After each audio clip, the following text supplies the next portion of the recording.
So, I was worried about, completely got last week's podcast wrong. It was podcast 180. And I've been looking forward to podcast 180 to make a joke about, we'll do a 180. And I was thinking, go-kart 180, get you to do some spin-outs, and we fucked it. You spun your ribs out. So last week's podcast was on pests. This week's podcast is on disease. Probably only be a short one because I'm going to cover 3 main diseases, how to prevent them, how to get rid of them if you get them, and just some top tips about disease, especially in the summer. So, first of all, as always, welcome to NPK Live with me, Steve. We get it. Why are your eyes watering? You look upset. Well, come and see us on Friday at the AutoPot show. All right, if you listen on Sunday, sorry, you missed it. And a big shout out to Texas as well. Texas downloaded the most podcasts last week. Yeah, something around the 1,500 mark. So big shout out to people listening in Texas. I'm watching. I'm seeing it. I might give an award out, a vocal award every week to the most downloads.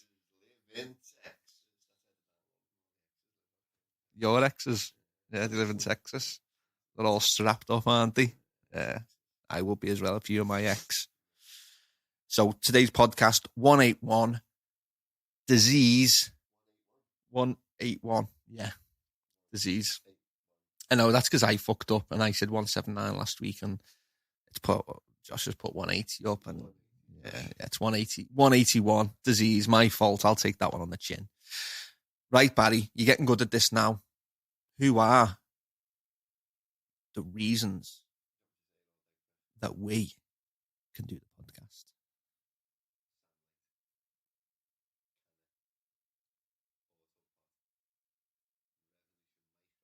Yeah? Oh, well done. Good. You told me. That's it. Yeah. And you got your cam filters top on today. Barry wears it. I like the design. It's a big C in the elemental form of carbon, 6 atomic weight, 12.01. Diamonds, coal, oil, can filters, and people all contain carbon. Did you know you contain carbon, Barry? And organic chemistry is carbon based. Carbons come from carbon. Yeah, diamonds are compressed carbon. I wouldn't thought that was coming. So big thank you to all the partners. Next week's podcast is PGRs again. Do you know why? Because I get all the results tomorrow. Oh, all the results. 41 different guaranteed certificates of analysis. 41 results. So that's next week's podcast. If you're listening live...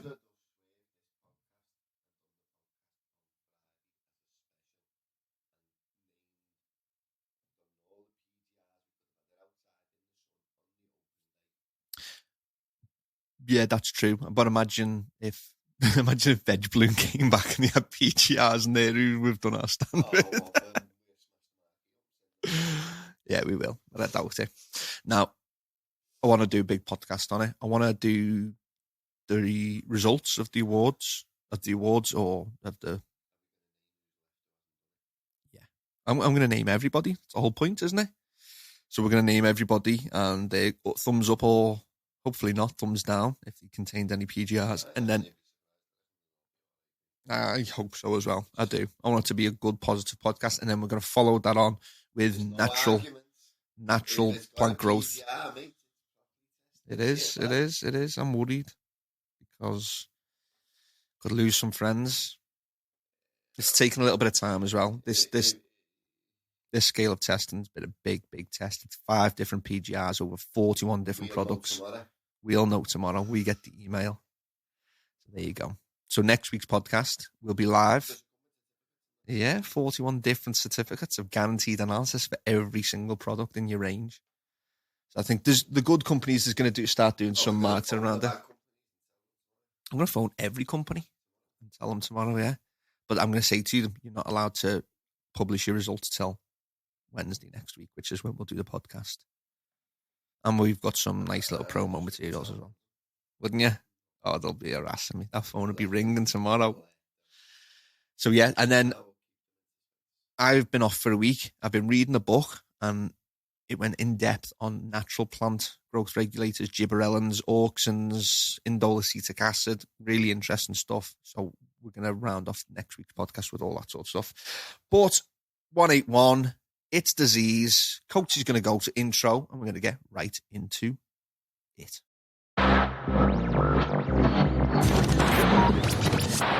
All good? Ready to go?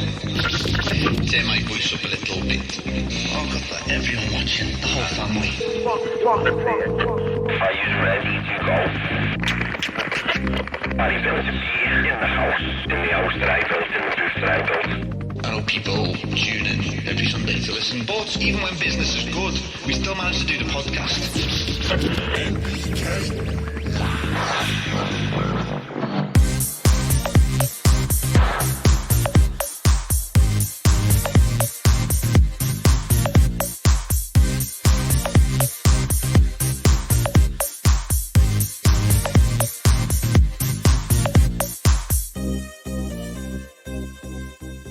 And we're into it. Everyone watching live knows that we just take a 10-second break and Coach C does all his magic and just flops in the intro there, doesn't he?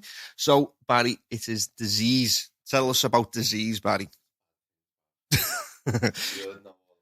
You come into your microphone a little bit more. The big one, botrytis. The one that everybody hates. Yeah. Did you know? Fun fact about botrytis. All right, then. Do you really know everything? All right, tell me about botrytis and grapes. You haven't got a fungus clue. Well, interesting fact.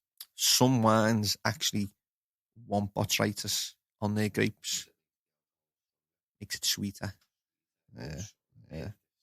So grape growers, I'm going to say in France. Yeah. Make they actually want it. They want it to happen in the air. They want botrytis because it's a mold. So they're the only people that want botrytis. And botrytis comes from the ancient Greek botrys, which means grapes, fully enough, and the Latin suffix itis means disease. So you know something itis means disease. So botry is grapes, and itis is disease. Now you might think that they called it that because people want it on grapes, but it's just sort of poetic. It's just a little bit poetic because botrytis under the microscope forms grape-looking nodules. So that's why it got called botry from the ancient Greek. I don't know how the ancient Greek knew because they didn't have microscopes. It must actually, when you look really closely, it must form. Either they grew it on grapes and that's where he first found it, or it does form grape nodules. So that's it. Now, if you've been doing it long enough, you've had botrytis. You've got bud rot, you've got molds, and you've had disease. Now, we're going to talk about powdery mildew as well, and pythium, root rot. But for powdery mildew and botrytis, it's mostly the same reasons.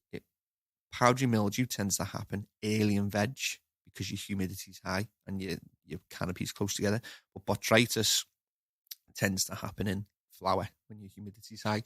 And you get it because humidity is high and you've got a lack of air movement around the plants. So what happens is when your daytime temperature's lights on at 26, 28, and your humidity is 50%, when your lights go off and if your temperatures drop, then the humidity goes through the roof, moisture settles onto your fruits and gives you the perfect breeding ground for botrytis to form. Did you also know, Barry, that botrytis is pretty much always in the room? It's everywhere.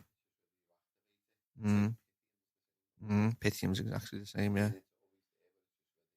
Give it the right conditions. Yeah.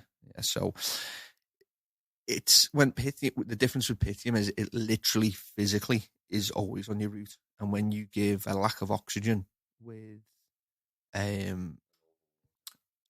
it's lack of oxygen, which is caused by overwatering, or if your air stone goes off in DWC and high temperatures in your DWC, then that causes pythium to proliferate. But botrytis, it might not be in your room, but it's there. Do you know what I mean? In your intakes, it can be there. It just needs to be activated by your environment and your conditions. So how do you prevent botrytis? Now, for some people, grape growers, we've had a little bash of grape growing, haven't we? Remember on our allotment? And so when the first year, the bunches were quite small, didn't get any botrytis, and they were very sweet. Some of them could be a little bit bitter, though. We didn't get any botrytis. We were very happy with ourselves. The next year, we got a little bit better. We enhanced the soil a little bit better. We gave it better conditions.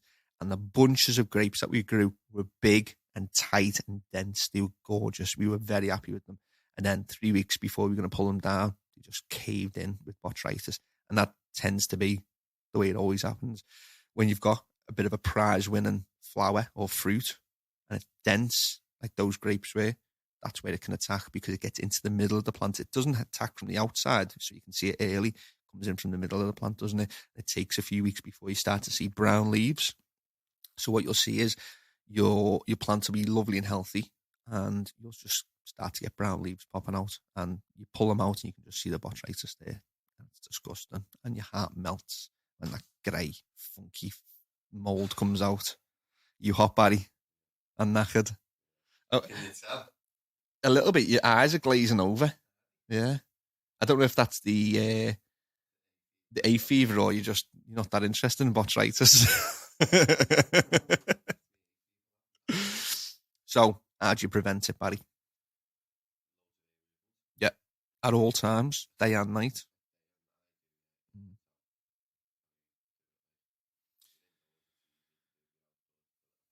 Yeah, well, the way we got rid of it is on the polytunnel, where we opened up both ends of the polytunnel to allow good air movement to come in. And what some people do is they put green net around the bottom, so it allows good air movement. Indoors, much easier. Go and buy yourself some oscillating fans, some wall fans, some stand-up fans, and just get them moving.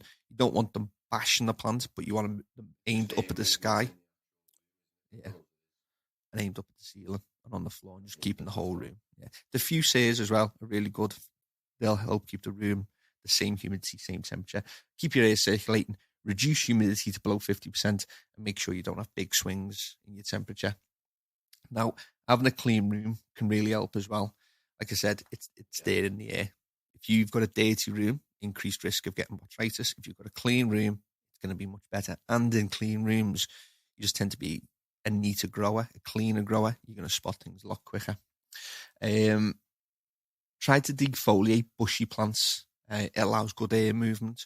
So if you've got loads of leaf around your fruits, then it's worth getting rid of them, especially during those last 3 weeks, because you keep some fan leaves and they're doing good. They're photosynthesizing, they're creating energy. But on the other hand, they can also be creating great environments for molds to build up, microclimates. So you got to sort of get a good balance of two. Good leaf exposure for the light, but not too much where you're creating loads of microenvironments. That's brilliant for botrytis. How do you get rid of it, Barry? Botrytis. That's one way I didn't actually write down. A lot of people do cut it out. No. And once you've got it, it's near impossible to get rid of. You've just got to control it, haven't you? So if you find it, you do have to cut it out. Cut out as much as you can, bin it, get it out the room, or get it out the polytunnel, and discard it, burn it, do whatever you do away from it, because the spores of botrytis travel really easily. So if you're not careful and you just bend foliage back and start cutting and touch other plants, you'll just transfer to all your other plants. So you've got to be dead careful.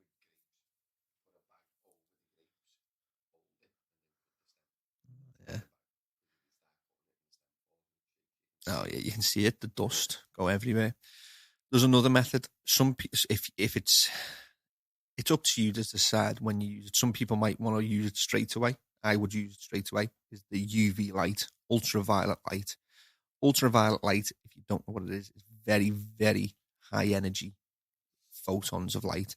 So high energy that they destroy the DNA in cells. So if you put it on your skin, so I've gone a bit red, a little bit tanned, because the amount of UV in the sun burns the skin. You get a bit of a tan, or you go red like me. But this UV lamp, which is, I think it's UVC, which is the high power UV, you actually have to wear gloves when you handle it. And the lamp I'm talking about is clean light. So you got to wear gloves when you handle it. You got to wear glasses, because if you shine it on your skin, it will just kill the skin cells. It kills any living organism cells, destroys DNA. So when you scan it onto botrytis or powdery mildew, we will talk about a little bit about later on, then it just destroys the DNA of it and kills it. And if you hold it there long enough, you can actually see it turning black. So it goes from grey to black as it kills it. I would say to everybody to invest in clean lamp, because not only can you get rid of botrytis or stop it in its tracks, if you, in the veg period, scan your plants once a week, even in high humidity, then it will kill any bugs. So that goes back to last week's. I'm sure we mentioned UV on last week's podcast. So it'll kill bugs, and it'll also kill all pests or any disease that are trying to take hold of your plants as well. It won't damage your plants. If you held it there for long enough, it would. But because plants built up mechanisms to deal with UV because of the sun, they're a bit, it's like they've got their protection, but botrytis is just exposed to it straight away, and so are pests. So kills powder. It's lovely seeing it destroy powdery mildew, because powdery mildew is white, really easy to spot. When you scan it with this UV clean light, if you scan it for maybe 15, 20 seconds, you can see that going black as well. And sometimes you can actually see it burning off. So it's quite nice to watch as well. So invest in a clean light UVC lamp. Take care when you use it as well, because it's dangerous. Obviously, don't look at it like it. You can go blind from it. So weekly scanning of your plants can help keep your pest and disease away. I've just talked more about be careful, wear gloves, wear glasses, can't talk enough. If you're going to buy the UVC light, just be careful with it and don't be stupid. It's a strong light, it'll do you damage. Now, other people say that there's foliar treatments to get rid of botrytis, but there are some out there that work, and they work well. If you're foliar feeding with things like the overgrown, then that's got products in it that will help anyway, keep pests and keep disease away even before you've got them. But by the nature of spraying your plants, you're increasing the humidity, and if you're not careful and your environment's not set up to remove that humidity, you're going to just exacerbate the problem, make it worse. So it's just UV for me, and that's what I've put on botrytis. If you want to see if you've never had botrytis, if you're either a very, very lucky, experienced grower or you're a new grower, go and Google images of botrytis and learn to recognize it, because the earlier you recognize it, and you don't actually get to see the mold, you get to see, if you see it on grapes, it's instantly recognizable. But in some plants, you'll see the leaves go brown. And then as you go, oh, that leaf looks a bit weird, the brown leaf will catch your eye. You'll go, I'll pull that out. As you pull it out, half the plant will just come away with it as it just disintegrates in front of your eyes. And then you know you've got botrytis. So you've got to go and get yourself the UV lamp, keep it clean, and manage your environment as well. Get that humidity lower, get the air circulation better, and then you can start handling your botrytis. Powdery mildew, next one. Now this is the opposite. Botrytis happens mostly when you're in flower. Powdery mildew happens mostly when you're in veg. And happens mostly when you're in veg because plants in veg like to have high humidity and they don't like too much air movement. So if you're growing a really big plant and bushy plant and the leaves start to touch each other, then even if you've got a good environment, moisture starts to develop in between the leaves, and that is the perfect breeding ground for powdery mildew. What's the first thing you notice about, how do you know you've got powdery mildew? Yeah. Yeah. What do you think it looks like? Like flour. It's like flour on your leaf. That's quite a nice picture Josh has put up in the background. That.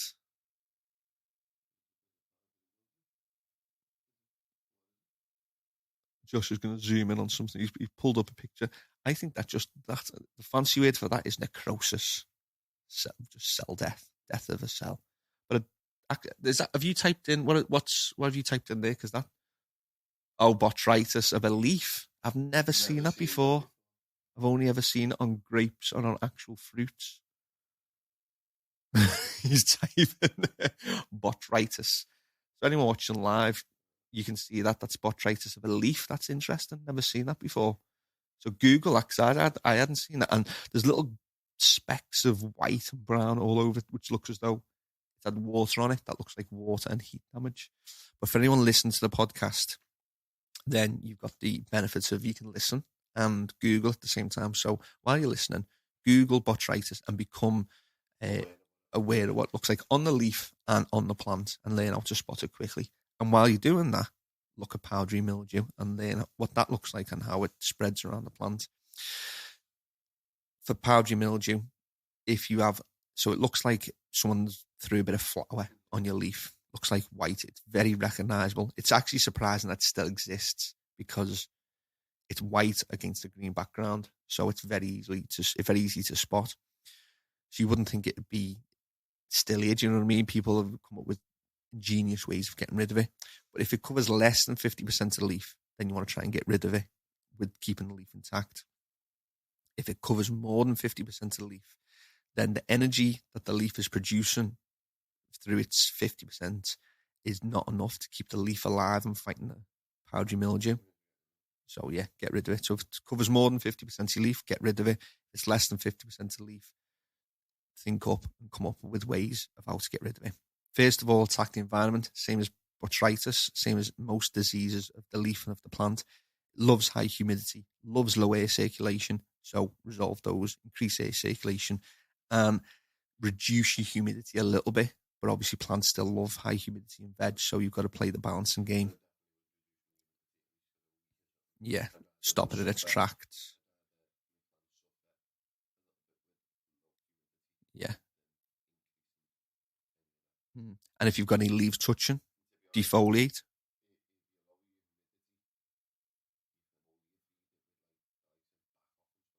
Yeah, back off's the essential oil. Yeah, that's an organic way of getting rid. Back off works really, really well for powdery mildew. Obviously, it's a summer in the UK. In the northern hemisphere, it's a summer. People listening in the southern hemisphere, it's starting to become your winter. But when it's your summer conditions, you do tend to get a bit more because humidity goes up and temperature goes up, and you just get those conditions which are perfect for powdery mildew. So a lot of customers have been coming in for products to get rid of the powdery mildew. Every time I try and give them good organic stuff as often as possible. And I am really happy with Back Off because it's a blend of essential oils. You use a 2 to 4 ml per litre, fully feed with the lights off, and people have been coming in just going, yeah, that sorted it. And one bottle, £20, lasts you for ages. So good product for organics. So what is powdery mildew? It's a rapidly reproducing fungus, easy to spot because it turns white, and it's not the end of the world if you get powdery mildew. Most people will try and resolve the issue, but if you've got young plants with powdery mildew, then it's better to get rid of them and start again because a lot of the spores you can't see. So if you've got a young plant and it's already got powdery mildew, then you don't want to be treating a young plant. Just, if you can, start again with fresh ones and crack on. If you've got established plants, then if you want to foliar feed, Back Off, or other essential oil type products, go back to UV light because UV light is just the best. It kills it outright. You can see it in front of your eyes and it doesn't harm the plant at all. And those UV lights last for ages when you're only using them for 10 minutes every once a week. There's another method though, and I've got a little recipe here, and this is what you can put together. So I have not tried this recipe, but I've seen it on several websites, and people have. If it's a Saturday afternoon, you can't get to the grocery shop, I'm making a cake. It is a little bit of a cake. First 2 ingredients of cake. So milk. Reason of milk is because powdery mildew likes acidic conditions. Milk's alkaline, so it removes the acidic condition and it can't thrive. So you do a 1:9 ratio of milk to water. So 900 ml of water, 100 ml of milk, and that's your ratio done. To that, you add 2 tablespoons per gallon of water of baking soda. Yeah. So 2 tablespoons per 8 litres. 4 litres, yeah. It's about, we say 4 because it's 4.2 in America, 3.8 in the UK. So I just rounded up to 4, yeah. Per 4 litres. Yeah. Half a teaspoon per litre of water. No, half a tablespoon. Because if 2 tablespoons is 4 litres of water. No, it says 2 tablespoons per gallon of water. We're on baking soda, Barry. He's jumping onto the neem oil. 2 tablespoons per gallon. Yeah. Yeah. It's 5. It's not. Lad, 5. Lad, 2 tablespoons. 2 tablespoons. Yeah, per 4 litres. Yeah. So we want to make 1 litre. So we do 1 tablespoon to 2 litres. Yeah, you're these fucking big balls, aren't you? He makes a batch to last forever. No, we're making a litre here, Barry. We'll let other people scale up.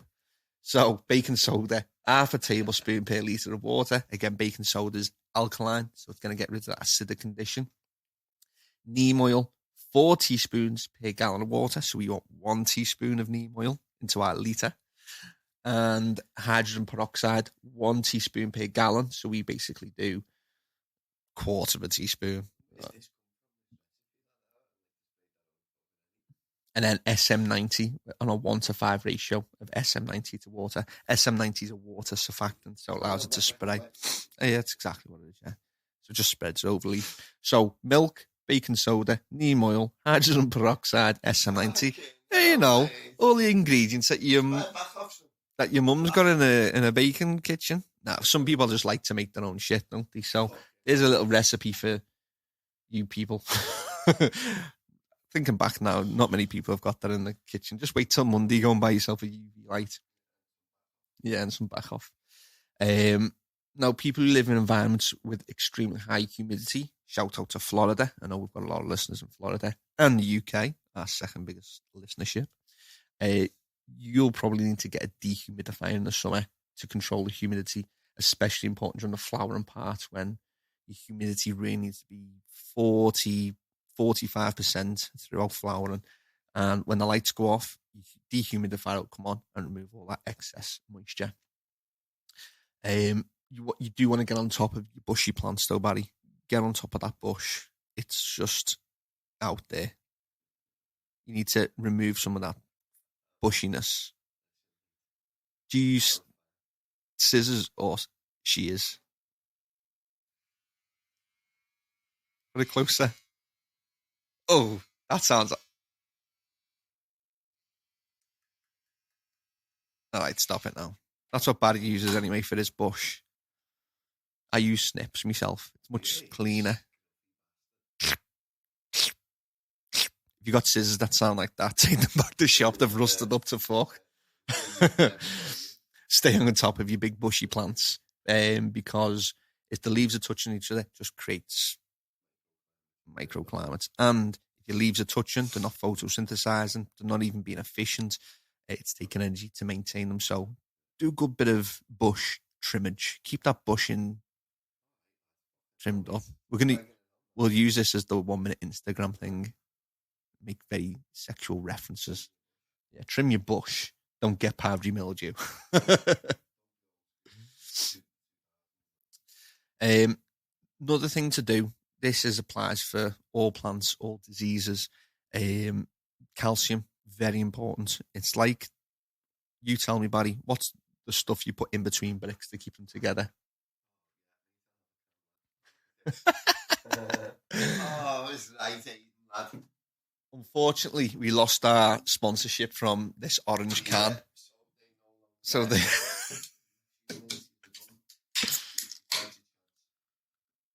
Oh, that was well needed, well timed. Well-timed orange can break. It's been lovely in the UK, hot weather. If you're suffering, it is. It's raining, doing nothing all day in the sun. So, if only eyebrows could speak, they'd do a podcast all by themselves. If you are struggling with heat, go back to podcast. You just tripled that.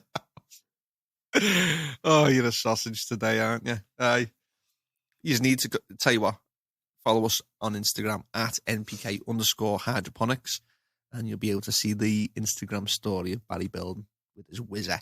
He got his whizzer out. Hasn't the willer? Oh, it's a chop saw. Skill saw. You need skill to use it. Is that why Brian did? Brian fucking started with it over there. That piece of wood looks like the River Nile now. It's gone off in all directions. Do you ever see the Oxbow Lake in geography? It goes all around, creates an oxbow. That's what Brian looks like. Everyone did Oxbow Lake in geography, where a lake goes across and then creates an oxbow.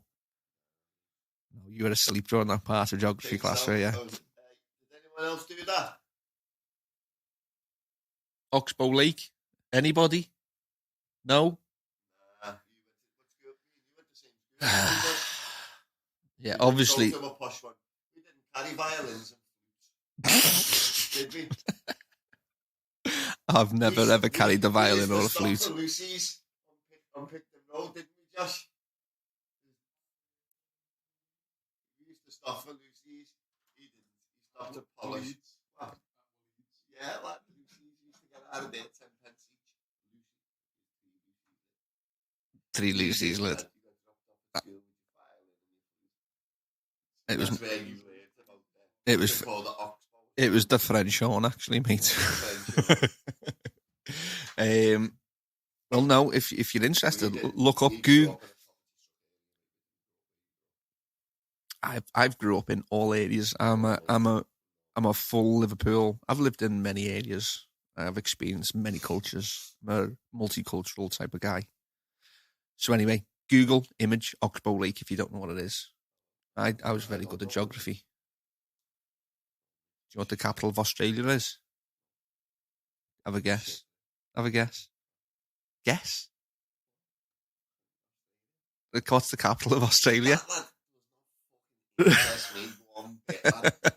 Doesn't interest me one bit. You don't know fucking why. If I go to Australia, go to Australia. I don't need to know what the fucking capital is. Well, most people think it's Sydney. It's actually Canberra. Just general knowledge. Right. Am I on more money today because I've learned that? Am I earning more money? I've got something to tell you, Barry. You know what you will be, though? I know the capital. You know what you will be, though? You know what you will be? It's like in school. What did he teach you in school? What language now? Secondary language? French and German.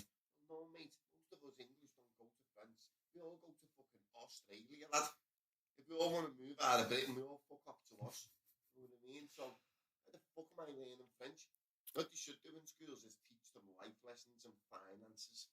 Yeah. Teach them how to... Before we get proper serious, fucking hell, I was joking and Barry's getting onto the school fucking education system here. We're talking about disease. So what the school education system is diseased. It is a bit teach shit. them French. But I'm taking you off my millionaire phone a friend. I want to know what the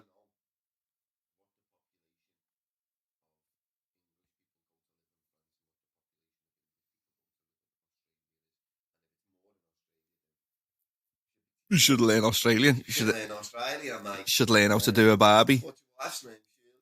That's What's your job? That's just your standard joke, isn't it, for Australia? You should learn how to...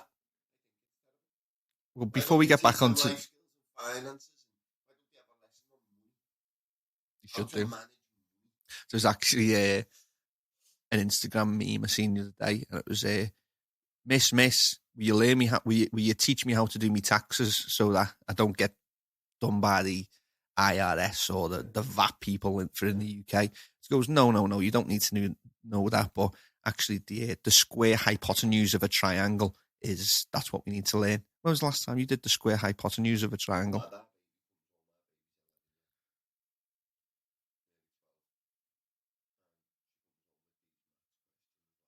Like that. What comes out after 11? She's 12 next.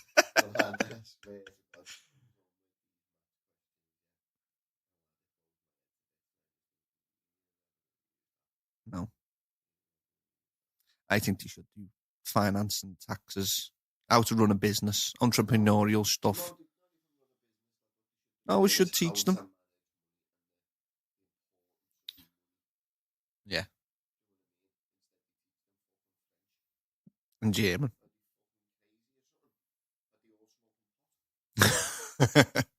No, because if they were smoking pot, then the art would go up, wouldn't it? Would be very good at art, very creative. I think it is. The School of Barry. I reckon we start the School of Barry. So when people used to put up the University of Life, or I'm from the School of Life, we start an online course called the School of Barry. You can't teach common sense. I know. 7 years, actually. Yeah, it's coming up soon. You taking me out? Okay. Back to disease, Barry. You don't have to go off on topic. You know what we're going to save this for? When we do our Hydro Men of the Round Table. So Josh is on the ball. The French Labour Force Service, while it's loading, estimates that on the 1st of January 2016, there were 148,800 British citizens living in France, while the latest French census estimated 150,000 citizens living in France in 2014. Now, let's compare that to Australia, Josh. To be fair, though, it is only like a swim. It is only a bit of a swim across the channel from Dover to Calais. Yeah. So then we all have to speak French. Ooh, it hasn't made you look like a CUNT. 1,300,000 people, British people living in Australia. What language did he speak there, mate? There's a lot of French. What language did he speak in Australia? Queen's English. Queen's English, mate. So therefore, British fucking government educational thing, there's a spare fucking lesson going free. We don't need France now. Teach them money. Yeah, and how to get into Australia, because that's what you need. Right. Calm yourself down. I'll hurt me feelings. Spain, 761,000. I do think if you've got to learn a language, I do think learning a language is good. But if you're going to learn a language, learn Spanish, because it's. I think Spanish, after British, Spanish is the most spoken language in the world. You can do South America, you can do Spain, you can get along in Portugal. So there's a something towards foreign languages. What? Who? We'll teach them a new language and they might fuck off. Yeah. You know what I mean? Maybe. Conspiracy theory. Anyway, let's get back to disease. That's Barry's rant. But actually, it leads after that rant. It's diseased. But on that topic, see, that's a good topic. I reckon loads of people are genuinely interested in that. We're going to do our hydro heads of this rectangular table, and we're going to, once every 3 months, we're going to do an evening. We're going to get some beers in, and we're all going to sit around the table and chat shit. And it's going to be a whole new podcast. It's going to be hydro heads, chat shit. Might start it soon, actually. We're going to get, yeah. Actually, do you want me to tell you the name of it? I'm not. I didn't actually come up with this. All right, fucking Barry Hardknock. Oh, what's the name of it now? I can't even remember what it's called now. I need to remember it. I do. Let me look it up dead quick. Because this is genuinely, we're starting a new podcast. George and Christina, they're new employees of the NPK media team. Well, the summer interns, they fuck off back to uni in September. The summer interns, aren't they? And I can't even find it now. Gutted. Sorry if you're listening, just have a few moments to yourself when I'm trying to find this. Talking a load of ponics. That was it. Talking ponics. That is a good name. Talking ponics. It's because it's like talking bollocks, but it's like hydroponics. Talking ponics. That's what we might call it. Anyway, back to disease. Wake up, everyone that's been listening to us chat shit. Disease. Calcium and magnesium. Calcium, tell me about this. What's the stuff in bricks that keeps it all together? Cement. Calcium is the cement of cells in plants. When you've got no cement, your cells, your bricks, likely to fall over. So if you're lacking calcium, your plant's not as strong. So Use, if you're in soil or cocoa, use a cocoa and soil that's been buffered with a good amount of calcium, or use a CalMag, and that'll help prevent pest and it'll help prevent disease.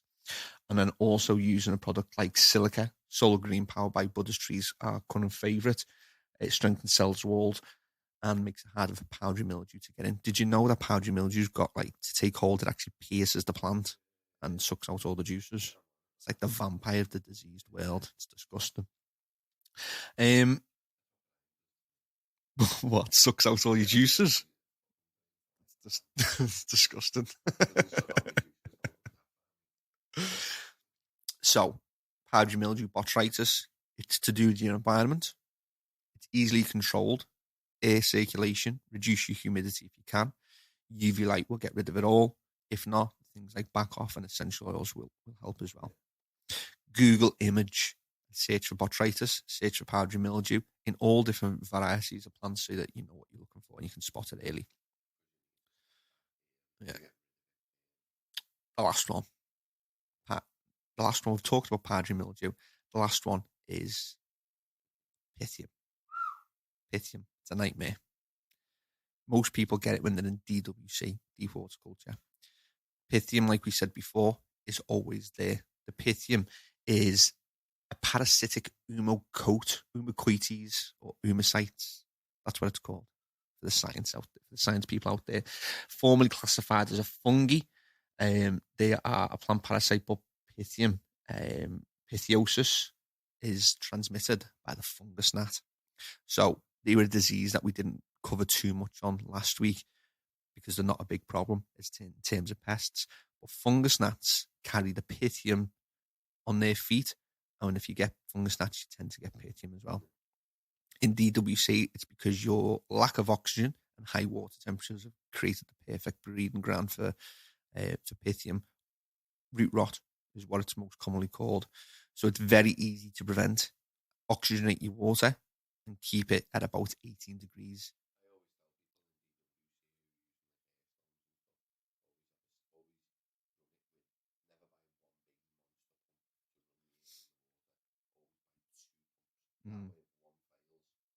You've got your back up.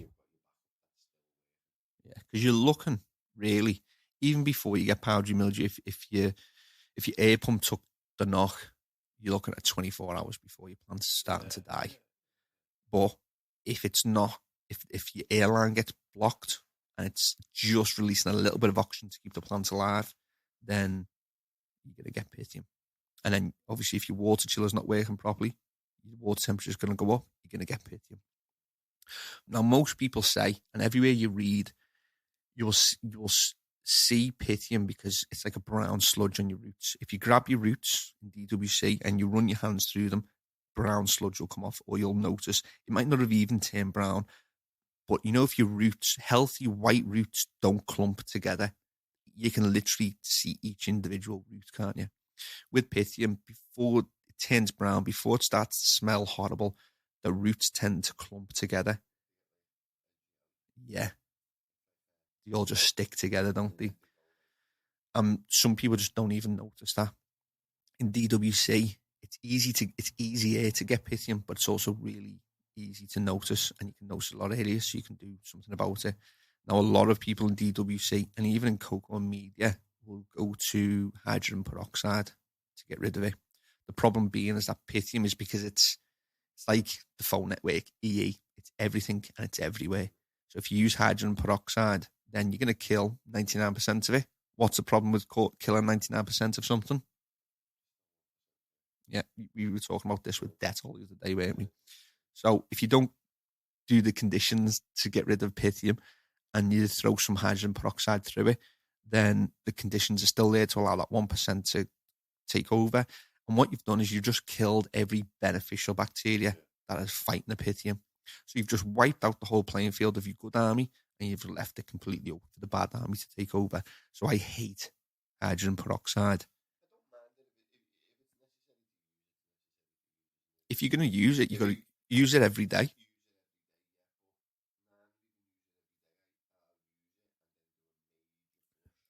Yeah.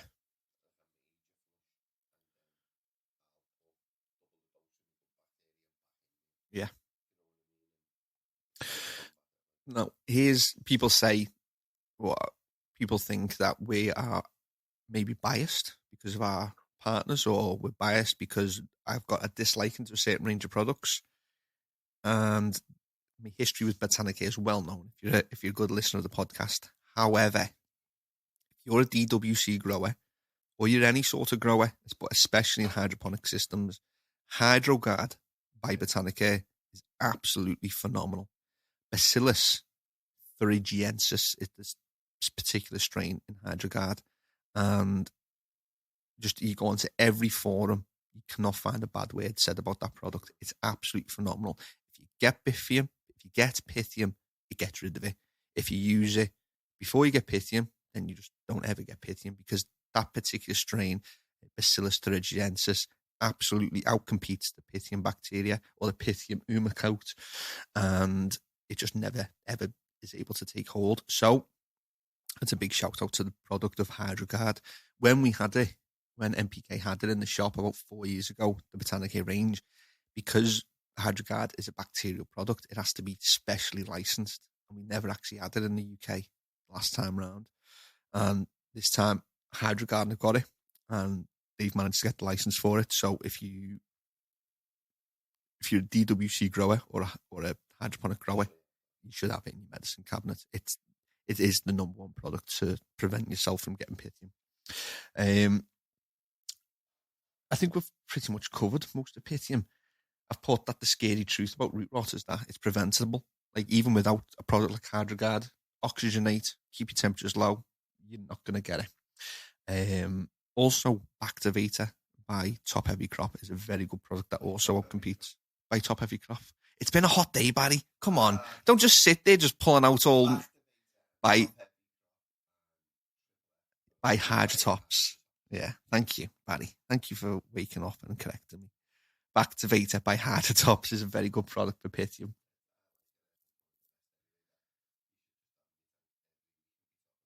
Yeah, exactly. That's what we've got in our shop. I've written loads actually, but the NPK show starts soon, hopefully this summer. It's just been a long time coming. It's a lot of work, and I've actually done pest and disease on a YouTube video. I'm going to go into a lot of depth with YouTube clips. You're going to see images, you're going to see pictures of all the pests and all the diseases. But I just thought for the podcast, it's a good time of year to start mentioning pest and disease again. Start looking at temperatures and start reminding people that you've got to be on the ball, motherfuckers. When your heat goes up and your humidity goes up, it's time to take action. What else? Wilt Guard by CX Hydroponics. Very good preventative and treatment for Pythium. Back off, we've mentioned that. You can just put that straight into your tank to kill Pythium, and that's an organic way of getting rid of it. And then I've said the nuclear option, the Chernobyl to get rid of Pythium, is just to scrap it all and start again. If it's that bad, just get rid of it, start again. Give it a good clean with bleach. This time you can use hydrogen peroxide, super strong dose, and give it a good clean. The super careful will even buy a brand new fresh system, because you can never ever clean your system 100%, can you? So that's a nuclear option, just get rid of it all. And I've said, as usual, when it comes to pest and disease prevention is always the best medicine, and Pythium is no exception. So there are three main diseases. There are other diseases that I didn't want to go into because it's rare. You always take the piss out of me when I mention this, but tobacco mosaic virus is an actual virus, Barry. And you get it if you get rolling tobacco. Don't whisper to Josh, roll it up and twiddle your fingers as if to do a rolling up action. Tobacco mosaic virus, Barry. It's important that people know, because it's a virus. It's a bit of a rare one, but if I need to say this every podcast, if you do roll on tobacco and you touch your plants, you're increasing your risk of tobacco mosaic virus. It's my favourite virus. Yeah. Because I don't know why. It just is. Because I used to grow tobacco and it was just interesting. Any more to add, Barry? You've been exceptionally chatty this podcast. Hey, any more to add? Bartholomew. Did you know Barry's full name was Bartholomew? Oh, Bart here. Okay, now we will actually wrap up there because we'll be here till tomorrow. Barry starts another rant. Next week's podcast, I actually know what it is. PGRs, natural PGRs, and the announcement of all of our results. Next week, we will have, let's see if anyone's... Yeah, we haven't had too many people watching live this week because it's really warm outside, and it is... It's 1:15. Let's go and have another 15 minutes out in the sun, eh? Right. Thank you very much for listening on the Sunday. If you listen on the Sunday, most people listen on Monday. Shout out to Texas. You've downloaded the most last week. I'm going to do a shout out every week for the country or the state that downloads the most. Live in Texas. We'll finish on that note. Barry. See you all later. Everyone watching live. See you next week. And have a good day, week, month. Ta-ra.